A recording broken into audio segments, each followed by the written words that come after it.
Welcome to Life, Death, and the Law, presented by the law firm of Deason, Garner, and Hansen, hosted by attorneys Shawn Garner and Adam Hansen. When somebody does an offense, the consequence should be swift and severe. So what is that accurate? Is he painting you accurately? Just because you're a Marine? Just because I'm a Marine? No, I think that's part of it.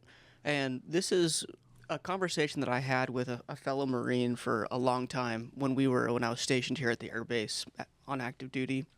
And we were he was a fellow lawyer. So while we're not working any cases or anything, what do? We just argue. And that's just what lawyers do in their spare time. So that's what we were doing. That's what we call fun. It's what we call fun. So we were having some fun, and we were trying to figure out, is corporal punishment, does it work? Why did it stop? Because we don't really do it very much anymore. Like, I'm talking about medieval times. You did a crime, you get, your hand cut off. You are put on the rack.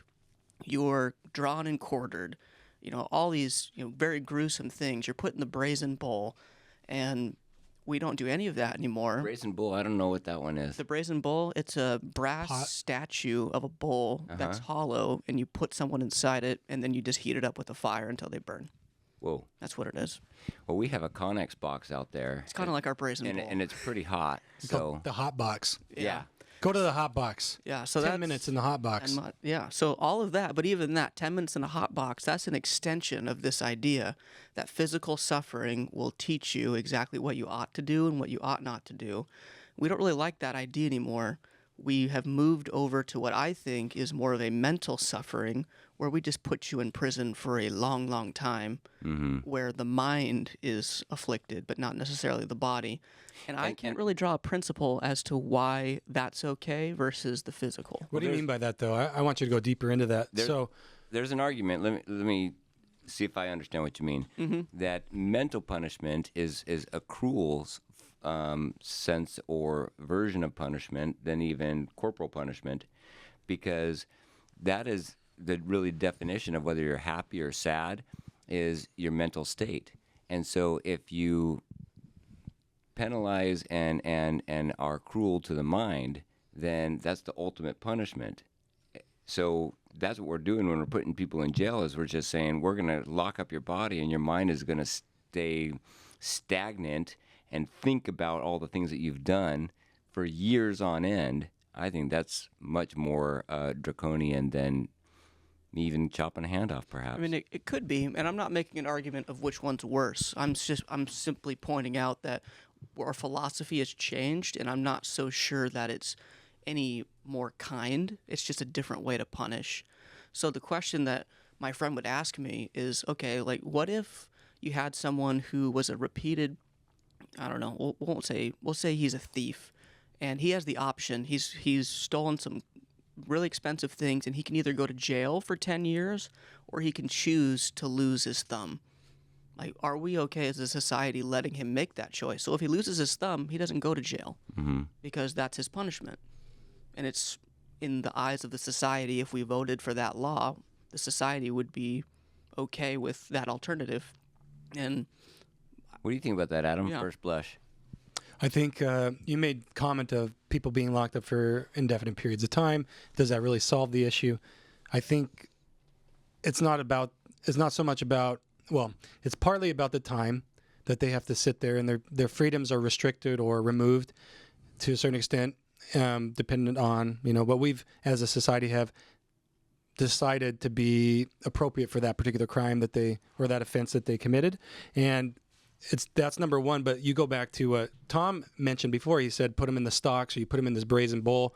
That was a public way to show even Jesus Christ on Calvary, right? Yeah. On Golgotha. So that was on the entrance of Jerusalem with the thieves next to him. That was a common practice of the Romans.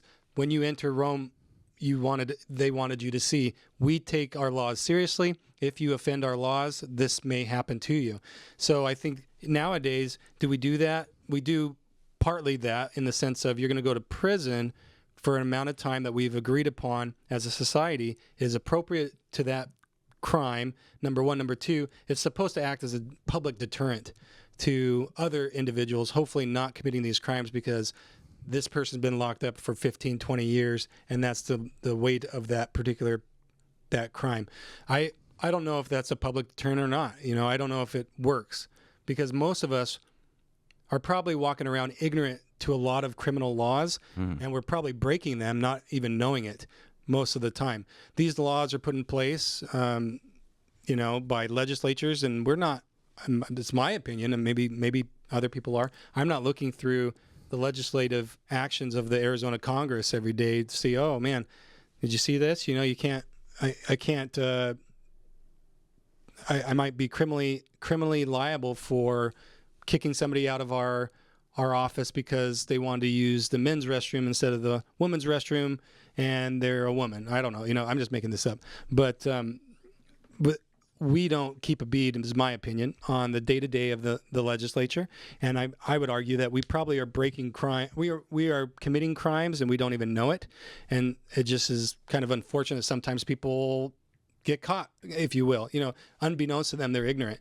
I think most of us know the big ones. You can't kill people. You can't steal, that kind of stuff. But there are other crimes that are being put in place, that are in place and have been in place for many years or decades, that we're oblivious to. And we might even be breaking those. The question is, okay, does the going political, does law enforcement have a duty to enforce those crimes, or do they get to pick and choose as the executive branch, or the executive in Arizona? I'm just talking Arizona specific. Do they get to pick and choose what they enforce and what they don't enforce? And should they be able to do that? If we as a people elect our legislature, and then they're supposed to be representing us, and they create these laws, we put them into place, we put them there, they create these laws, and now we're bound by those laws.